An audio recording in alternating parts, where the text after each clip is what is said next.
ପ୍ରଥମେ ମା ମହାଲକ୍ଷ୍ମୀଙ୍କୁ ଗନ୍ଧା ହଳଦୀ ଲଗାଇ ଦେଇ ସୁବାସିତ ଜଳ, କ୍ଷୀର, କଞ୍ଚା କ୍ଷୀର ଆଉ ସବୁ ପ୍ରକାର ସୁବାସିତ ଜଳ ମିଶାଇ ପ୍ରଥମେ ତାଙ୍କୁ ସ୍ନାନ କରିନେଲି। ସ୍ନାନ କରି ନେଇ ସାରିଲା ପରେ ତାକୁ ଗୋଟେ ପୋଛାପୋଛି କରିଦେଲି।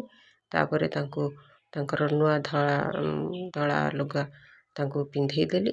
ତାପରେ ତାଙ୍କୁ ବେଶ ପୋଷାକ କରିଲି, ସିନ୍ଦୁର ଲଗେଇଦେଲି, ଚନ୍ଦନ ଲଗେଇଦେଲି, ଫୁଲମାଳ ଲଗେଇଦେଲି। ତାଙ୍କର ଯେଉଁ ଆଳି ଅଳଙ୍କାର ମାନ ସବୁ ପିନ୍ଧେଇ ଦେଲି। ତାପରେ ତାଙ୍କୁ ଫୁଲମାଳ ଲଗେଇଦେଲି। ତାଙ୍କ ପାଖରେ ଲଗେଇଲି ଆମ୍ବ ଡାଳ, ସୁମୁଦା ଡାଳ ଆଉ ବିଭିନ୍ନ ପ୍ରକାର ଫୁଲର ଡାଳ ସବୁ ଲଗେଇଲି। ଆଖୁ ଲଗେଇଲି, କଦଳୀ ଲଗେଇଲି। ଆଉ ତାଙ୍କ ପାଖରେ ମାଆଙ୍କର କଳସ ବସେଇ ନେଲି। କଳସ ଉପରେ ପଇଡ଼ ଥୋଇ ଆମ୍ବ ଡାଳ ପଇଡ଼ ଥୋଇଦେଲି ଆଉ ପାଞ୍ଚିରେ ଢଙ୍କେଇଦେଲି। ତାଙ୍କ ପାଖରେ ମାଆଙ୍କର ଅତି ପ୍ରିୟ ଦକ୍ଷିଣାବର୍ତ୍ତ ଶଙ୍ଖ ପୂଜା କରିନେଲି। ମାଆଙ୍କର 10 ଗୋଟି ଗୁଆ ପଇସାକୁ ବସେଇଲି। ତାଙ୍କୁ ଧୂପ ପ୍ରଥମେ କଞ୍ଚା କ୍ଷୀର କନ୍ଦା ହଳଦୀରେ ଗାଧେଇ ଦେଇ ଧୂପ, ଚନ୍ଦନ, ସିନ୍ଦୁର ଆଦି ଲଗେଇଦେଲି। ତାପରେ ତାଙ୍କୁ ଅରୁଆ ଚାଉଳ 10 ମୁଠା ଅରୁଆ ଚାଉଳ ରଖି ତାପରେ ତାଙ୍କୁ ବସେଇଦେଲି। ବସେଇ ଦେଲା ପରେ ତାଙ୍କୁ ଚନ୍ଦନ, ସିନ୍ଦୁର ଆଦି ଲଗେଇଦେଲି। ଲଗେଇ ଦେଇକି ତାଙ୍କୁ ଗୋଟେ ଗୋଟେ ସବୁ ଫୁଲ ଦେଲି। ଦୁବ ବରକୋଳି ପତ୍ର ମଧ୍ୟ ଦେଲି। ଦେଇ ସାରିଲା ପରେ ତାପରେ ବ୍ରତ ସୂତାକୁ ଆଣି ତାଙ୍କ ପାଖରେ ରଖିଲି।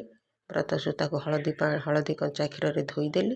ଧୋଇ ଦେଇ ବ୍ରତ ସୂତା ତାଙ୍କ ପାଖରେ ରଖିଲି। ସେଥିରେ ଚନ୍ଦନ ସିନ୍ଦୁର ଲଗେଇଦେଲି। ତାପରେ ମୁଁ 10 ମୁଖା ଦୀପାବଳି ଜଳେଇଲି। ଆଉ ମାଆଙ୍କର ଅତି ପ୍ରିୟ ଭୋଗ ଛେନାଗୁଡ଼ କଦଳୀର ଭୋଗ ଲଗେଇଦେଲି। ମାଆଙ୍କର ଅତି ପ୍ରିୟ ରସଗୋଲା ଭୋଗ ଲଗେଇଦେଲି।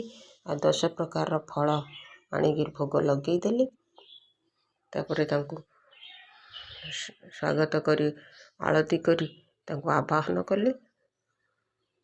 ଆବାହନ କଲା ପରେ ତାପରେ ସମସ୍ତ ପ୍ରକାର ଭୋଗ ଲଗାଇ ତାଙ୍କୁ ତାଙ୍କ ପାଖରେ ନୈବେଦ୍ୟ ଅର୍ପଣ କଲି। ସକାଳର ପ୍ରଥମ ଭୋଗ ଗଲା। ପୁଣି ଦ୍ୱିପହରକୁ 10 ଗୋଟି ମଣ୍ଡା ତିଆରି କରିବି। ମଣ୍ଡା ଭୋଗ ଦେବି। ଦେଲେ ମାଆଙ୍କର ଅତି ପ୍ରିୟ ହେଉଛି 10 ଗୋଟି ମଣ୍ଡା। ମାଆଙ୍କୁ 10 ଗୋଟି ମଣ୍ଡା ସୁଦଶା ବ୍ରତରେ ଅର୍ପଣ କରାଯାଏ। ମାଆଙ୍କୁ ମଣ୍ଡା ପିଠା ଅର୍ପଣ କରିବି। ପୁଣି ରାତି ପାଇଁ ଅନ୍ୟ କିଛି ଭୋଗ ଦେବି। ଭୋଗ ଦେଇ ସାରିଲା ପରେ ମାଆଙ୍କୁ ଆବାହନ କରିବି। ଜୟ ମା ମହାଲକ୍ଷ୍ମୀ ଦେବୀଙ୍କର ଜୟ। ଜୟ ମା ମହାଲକ୍ଷ୍ମୀ ଦେବୀଙ୍କର ଜୟ। ଜୟ ମା ମହାଲକ୍ଷ୍ମୀ ଦେବୀଙ୍କର ଜୟ।